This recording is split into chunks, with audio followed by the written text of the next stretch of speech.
আচ্ছা, আমাদের সুস্থ থাকার জন্য এমন একটা জরুরি জিনিস আছে যেটা হয়তো আমাদের অনেকের শরীরে প্রয়োজনের তুলনায় কম।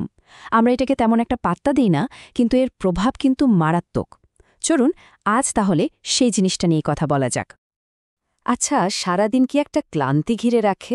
কিংবা ধরুন বারবার সর্দি কাশিতে ভুগতে হয়, অথবা অনেক সময় কি হয় যে কোনো কারণ ছাড়াই মনটা কেমন ভার হয়ে থাকে? এই যে এত সাধারণ সমস্যা, এর সবগুলোর পেছনে কিন্তু একটাই কারণ থাকতে পারে। অবাক হচ্ছেন? আর সবচেয়ে মজার ব্যাপার কি জানেন?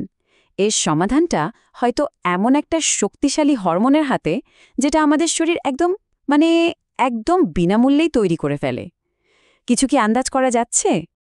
হ্যাঁ, আমরা কথা বলছি ভিটামিন ডি কে নিয়ে, কিন্তু দাঁড়ান, এটাকে শুধু একটা ভিটামিন ভাবলে কিন্তু বিরাট ভুল হবে।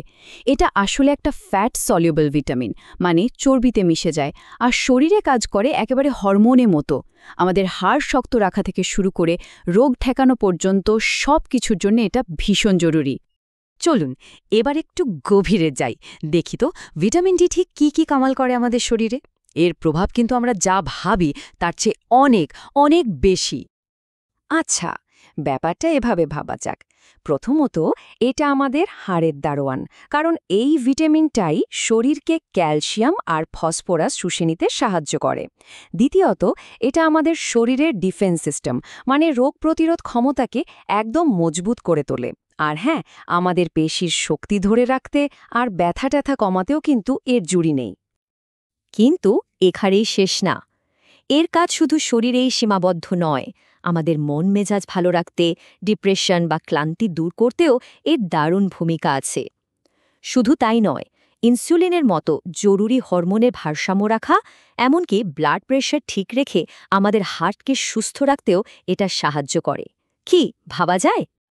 কিন্তু যদি এই জরুরি ভিটামিনটাই শরীরে কমে যায়, তখন কি হবে?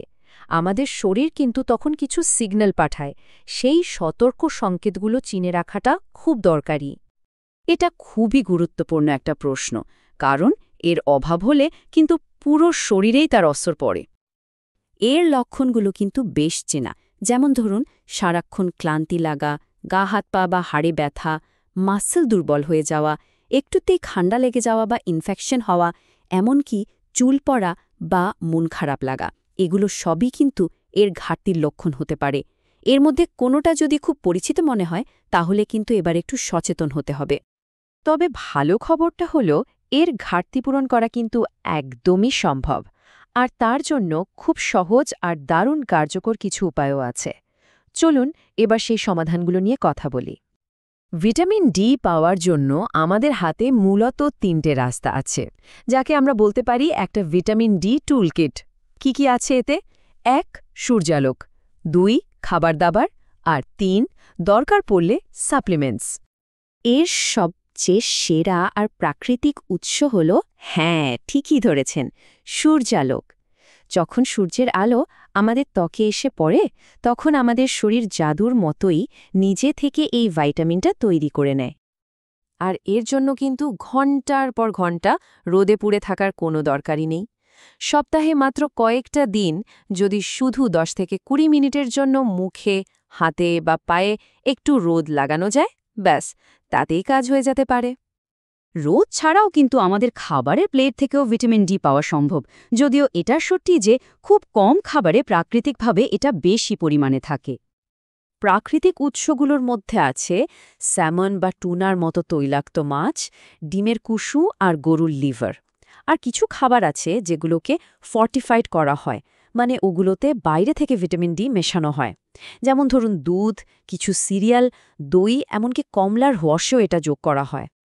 কিন্তু এমনও তো হতে পারে যে রোদ বা খাবার কোনোটা দিয়েই যথেষ্ট ভিটামিন ডি পাওয়া যাচ্ছে না।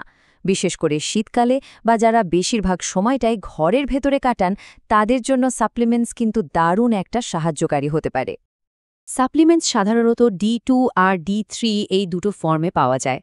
রিসার্চ বলছে ভিটামিন D3 রক্তে এর মাত্রা বাড়াতে বেশি কার্যকর। তবে একটা কথা মাথায় রাখা খুব জরুরি, যে কোনো সাপ্লিমেন্ট শুরু করার আগে অবশ্যই ডাক্তারের সাথে কথা বলে নিতে হবে। তাহলে এত আলোচনার পর আসল কথাটা কি দাঁড়ালো? চলুন সবচেয়ে জরুরি পয়েন্টগুলো একবার গুছিয়ে নিই। এর গুরুত্ব বুঝতে এই একটা কথাই যথেষ্ট। ভিটামিন ডি গুরুতর রোগ প্রতিরোধে অপরিহার্য, যেমন বাচ্চাদের রিকেটস, বড়দের অস্টিওম্যালেসিয়া মানে হাড় নরম হয়ে যাওয়া, আর বয়স্কদের অস্টিওপোরোসিস যেটাতে হাড় একদম ভঙ্গুর হয়ে যায়। তার মানে মূল বিষয়টা হলো একটু রোদ গায়ে লাগানো, খাওয়ারের দিকে নজর দেয়া আর দরকার হলে ডাক্তারের পরামর্শে সাপ্লিমেন্ট নেয়া। এই ছোট ছোট সচেতন সিদ্ধান্তগুলোই কিন্তু আমাদের স্বাস্থ্যে একটা বিরাট পজিটিভ পরিবর্তন নিয়ে আসতে পারে। আচ্ছা, শেষ করার আগে একটা প্রশ্ন। আজকের রোদ থেকে যেটুকু পাওয়ার কথা সেটুকু কি নেওয়া হয়েছে? এটা কিন্তু একটু ভেবে দেখার মতো বিষয়, তাই না?